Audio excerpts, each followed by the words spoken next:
student government. The Vice President for Internal Affairs poses a great deal of challenge for this coming school year.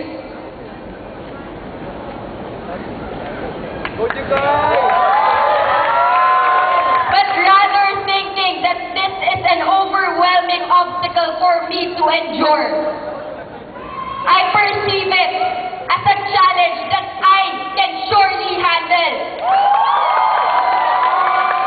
For I am ready to serve the students now.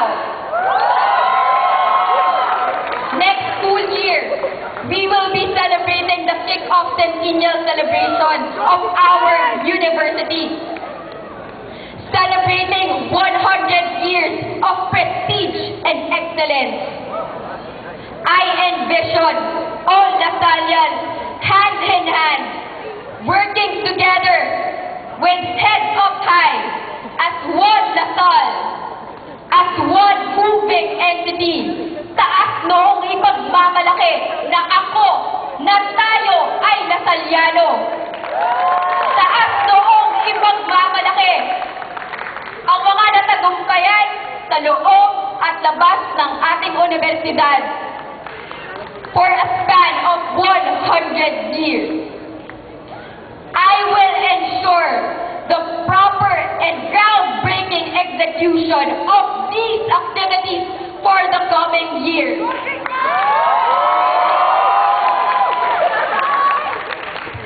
Ang dami nating magagawa sa loob ng universidad. Pero hindi ko po ito magagampanan lahat kung wala ang tulong ninyo, ang tulong ng mga estudyante.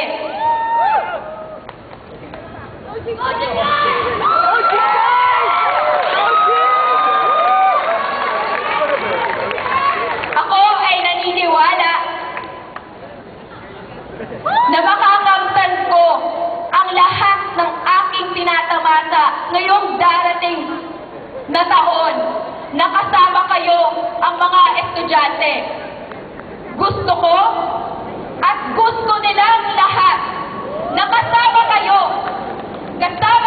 sa bawat proyekto at bawat programa na aming ibibigay, na aming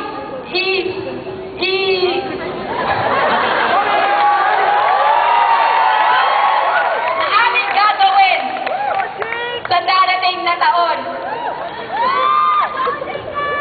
Kayo, mga kapwa ko Lasaliano, ang magsisilbing mensya sa bawat tagumpay na nakamtan ng Student Council, sa bawat tagumpay na nakakamtan ng ating universidad, at sa bawat tagumpay na makakamtan ng University Student Government.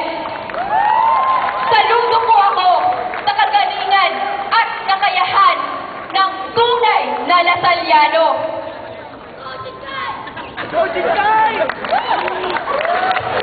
And continuing and sustaining the project and other functions of the Vice President for Operations and Communications, the Vice President for Activities, and the Vice President for Academics.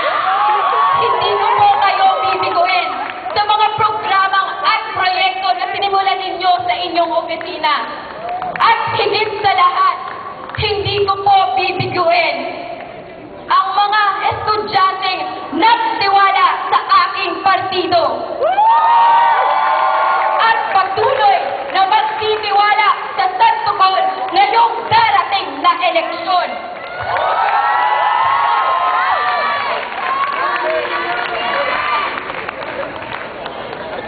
Because the system of governance have changed. But the standard still remains the same. Continuing a student-centered student council through a student-driven governance. From serving the College of Business and Economics, and now to the university. Driven by groundbreaking programs program execution for empowering student opportunities. Ako yung original.